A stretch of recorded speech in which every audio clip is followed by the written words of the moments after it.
ओम अज्ञानतिमिरन्धस्य ज्ञानञ्जनशलाखया चक्षुरुन्मिलितं येन तस्मै श्रीगुरुवे नमः।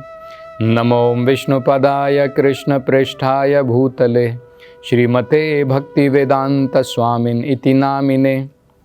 नमस्ते सरस्वती देवे गौरवाणी प्रचारिणे निर्विशेषशून्यवादी पाश्चात्यदेशतारिणे। जय श्री कृष्ण चैतन्य प्रभु नित्यानंद श्री अद्वैत गदाधर श्रीवासदि गौरभक्तवृंद। हरे कृष्णा कृष्ण कृष्णा हरे हरे, हरे राम राम राम हरे हरे। हरे कृष्ण। तो पिछली दो कथाओं से हम भगवान कपिल माता देवहूति को जो अष्टांग योग होता है, ध्यान योग जिसे कहते हैं, उसके कुछ महत्वपूर्ण लक्षण बता रहे हैं। तो कुछ लक्षणों का वर्णन हमने पिछली कथाओं में किया था। अब वो आगे के कुछ इम्पॉर्टेंट महत्वपूर्ण लक्षण बताते हैं। वो कहते हैं, अहिंसा सत्यम असतेयम यावद अर्थ परिग्रहः ब्रह्मचर्यम तपः शौचम स्वाध्याय पुरुषार्चनम। यहाँ पर बहुत सारे महत्वपूर्ण लक्षण अब भगवान बता रहे हैं। वो क्या कहते देखिए, जो व्यक्ति योग करना चाहता है उसे अहिंसा का पालन करना चाहिए। तो ये तो बड़ा महत्वपूर्ण है। इसलिए आपने देखा होगा कृष्णा भावनामृत में जैसे वेदों में बताया गया है कि मनुष्य योनि में सात्विक आहार हमें करना चाहिए।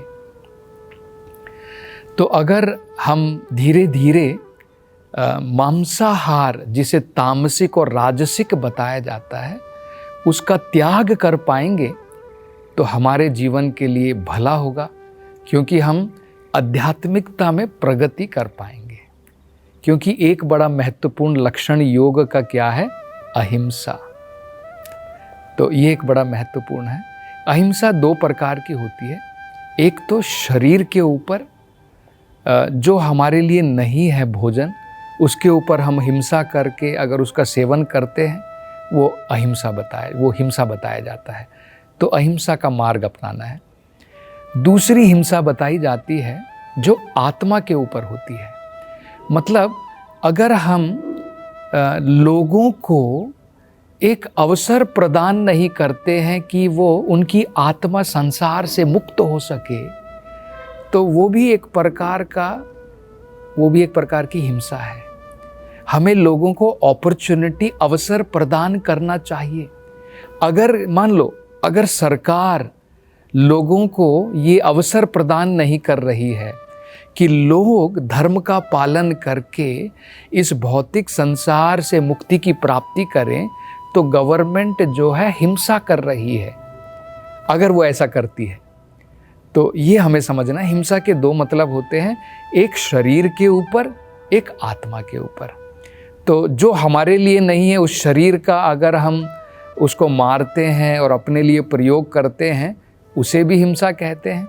और जब हम लोगों को मनुष्य जीवन में भगवान की प्राप्ति का अवसर प्राप्त है और अगर हम वो प्रदान नहीं करते हैं लोगों को, तो वो भी एक प्रकार की हिंसा है। तो अहिंसा का मार्ग अपनाना चाहिए। दूसरा वो कहते हैं सत्यम। जो व्यक्ति योग की तरफ जा रहा है उसे हमेशा सत्य का आचरण करना चाहिए। सबसे महत्वपूर्ण सत्य तो भगवान है, बाकी सब इस भौतिक संसार में असत्य बताया जाता है। तो जो व्यक्ति भगवान की तरफ, आध्यात्मिकता की तरफ प्रगति कर रहा है वो सत्य कहलाता है, और जो केवल भौतिक सांसारिक चीज़ों में लगा है वो असत कहलाता है। तो सत्यम भी इम्पॉर्टेंट है। और एक बताया गया है अस्तेयम। अस्तेयम मतलब किसी चीज़ की चोरी करना, थेफ्ट जिसे कहते हैं। तो वेदों के अनुसार बताया गया है हमारी जितनी जरूरत है उतना ही धन हमें अर्जित करना चाहिए। जरूरत से ज़्यादा अगर हम धन अपने लिए जमा करते हैं जो हमारी ज़रूरत का नहीं है, तो कहा जाता है कि हम एक प्रकार से चोर हैं। क्योंकि भगवान ने सब कुछ भगवान का है और हम सब भगवान की संतान हैं, तो जितनी हमारे लिए ज़रूरत है उतना मात्र हमें संपत्ति या धन अर्जित करना चाहिए। बाकी का धन हमारे लिए नहीं है, दूसरों के लिए है। तो जो ज़रूरत से ज़्यादा बैंक बैलेंस बढ़ाने में लगा हुआ है, उतनी ज़रूरत नहीं है उसको, उसके परिवार को भी उतनी ज़रूरत नहीं है। तो उसे क्या कहा जाता है वेदों के अनुसार? असतेयम, मतलब चोरी का रास्ता उसने अपना लिया है। इसका हमें त्याग करना चाहिए। ये भी जो है एक लक्षण बताया गया है। आगे क्या बताया है?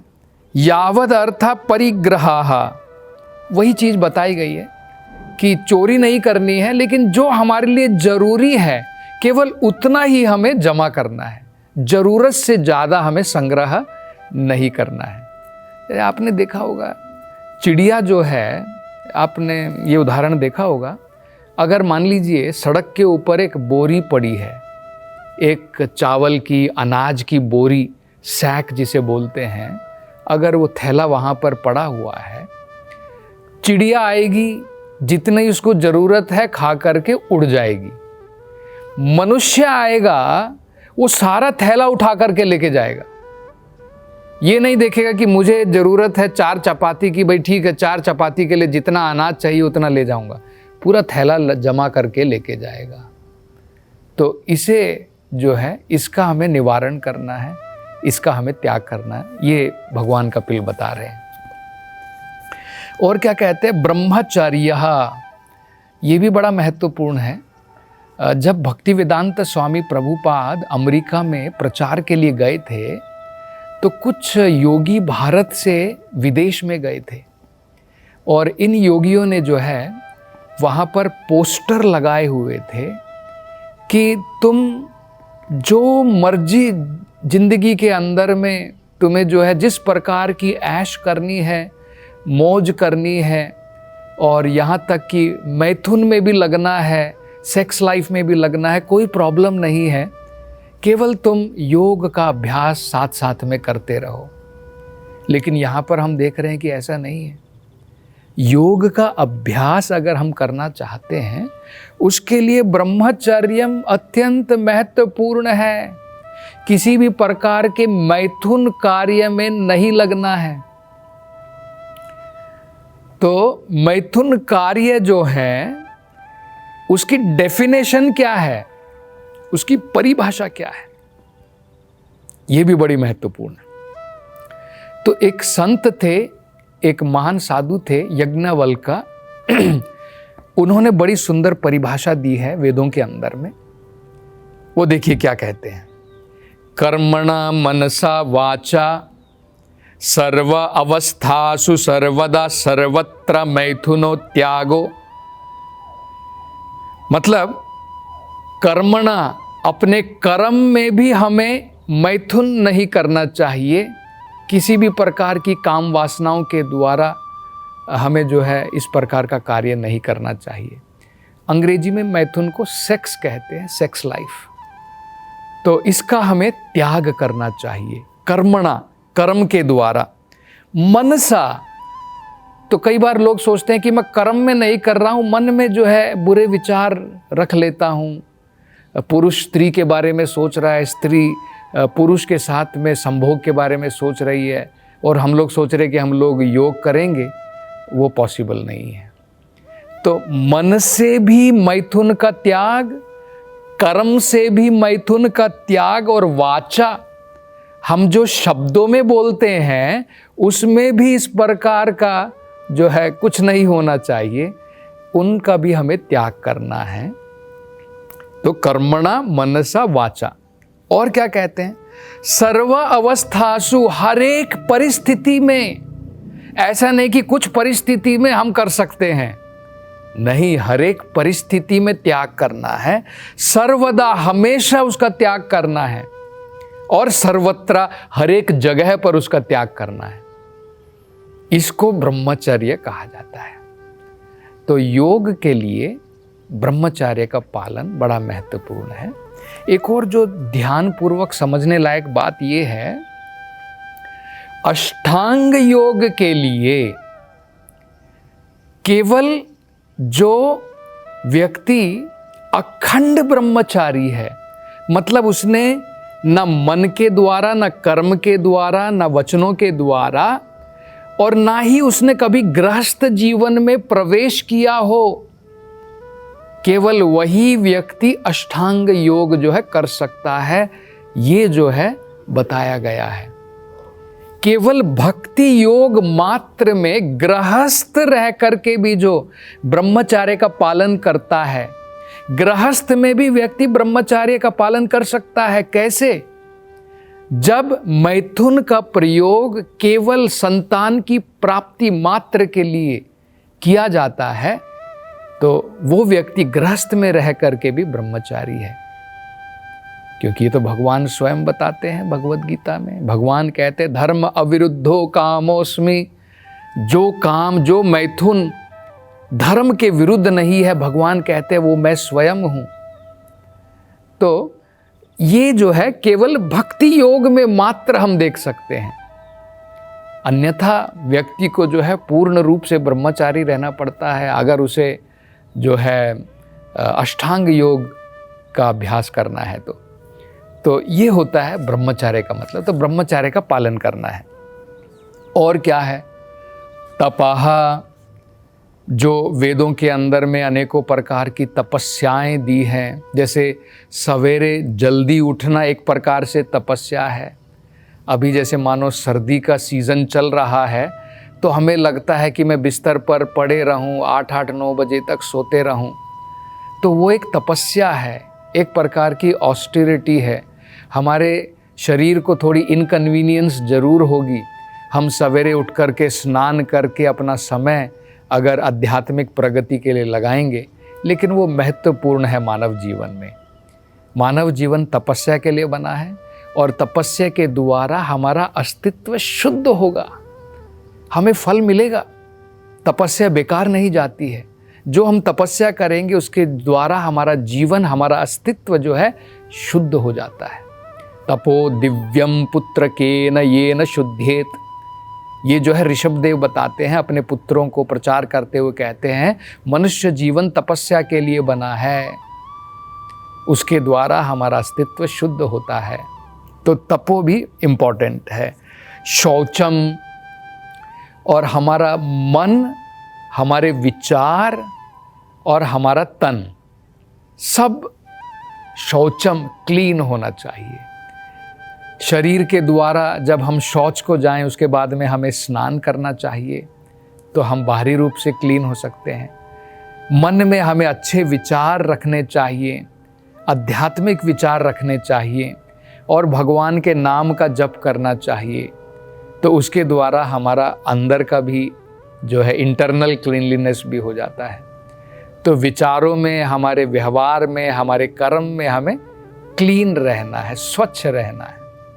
उसे शौचम कहते हैं। स्वाध्याय, और केवल ऐसा नहीं है कि बस हमें जो है योग का बस प्रैक्टिस करना है और कोई अध्याय की ज़रूरत नहीं है, कुछ अध्ययन करने की ज़रूरत नहीं है। जो भी प्रमाणिक किताबें होती हैं, जैसे वेद हुए, उपनिषद हुए, और खासकर कलयुग के अंदर में भगवान ने स्वयं जो है वेद व्यास के रूप में अवतार लेकर के पहले एक वेद को चारों में बांटा, लेकिन फिर भी वो संतुष्ट नहीं हुए, क्योंकि उनको पता था कि कलयुग के लोग एक वेद को तो समझ नहीं पाएंगे, लेकिन मैंने 4 में उसको डिस्ट्रीब्यूट कर दिया है, उसको एक्सपैंड कर दिया है। जैसे आपने देखा होगा ना, एक किताब होती है, उसके लिए गाइड लिखी जाती है, गाइड, उसको एक्सप्लेन किया जाता है ताकि आसानी से समझ सकें। तो एक वेद को 4 में बांटने के बाद भी संतुष्ट नहीं हुए, फिर उन्होंने उसको उपनिषद में विभाजित किया, उपवेदों में विभाजित किया, फिर महाभारत भी लिख दी, फिर अंत में वेदांत सूत्र भी लिख दिया, लेकिन फिर भी उनके मन में कुछ कमी रहेगी, संतुष्टि नहीं हुई।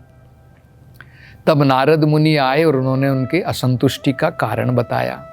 उन्होंने कहा, वेद व्यास, तुमने सारे वेदों के अंदर में भगवान की डायरेक्ट भक्ति के बारे में नहीं लिखा है। आत्मा तब तक संतुष्ट नहीं होती है जब तक हम अपने इंद्रियों को, अपने मन को भगवान की भक्ति में, जो हमारा स्वाभाविक कार्य है, उसमें नहीं लगाते हैं तो आत्मा तृप्त होने वाली नहीं है। तो उन्होंने कहा कि तुमने सारे वेदों में केवल इनडायरेक्ट रूप से भगवान के बारे में लिखा है, अप्रत्यक्ष रूप से जो है भगवान के बारे में और भक्ति के बारे में लिखा है। तो तुम भागवत लिखो जिसमें डायरेक्टली भगवान का वर्णन और भक्ति का वर्णन होगा।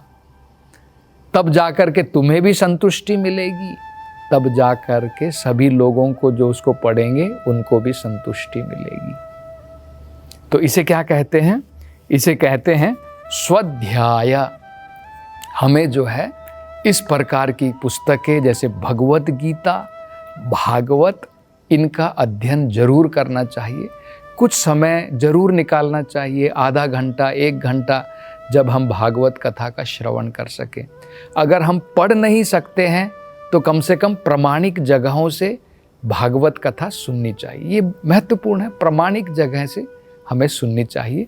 जो परंपरा में आ रही है उस प्रकार से हमें जो है भागवत कथा सुननी चाहिए। और आगे वो कहते हैं पुरुषा अर्चनम। पुरुषा अर्चनम मतलब भगवान जो पुरुषोत्तम है उनकी पूजा भी करनी चाहिए।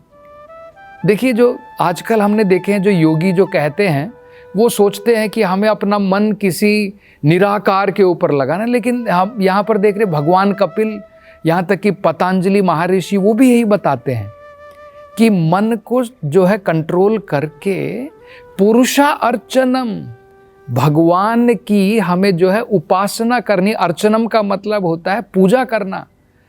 तो पुरुषोत्तम जो भगवान है उनकी पूजा करनी है, मतलब मंदिर में जा कर के भगवान की अर्चना भी हमें करनी है।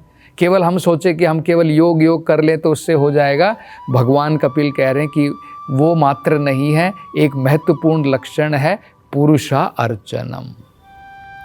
तो और आगे अब वो जो है इसके बारे में क्या लक्षण बताएंगे, उसकी चर्चा हम अगली कथा में करेंगे। हरे कृष्णा।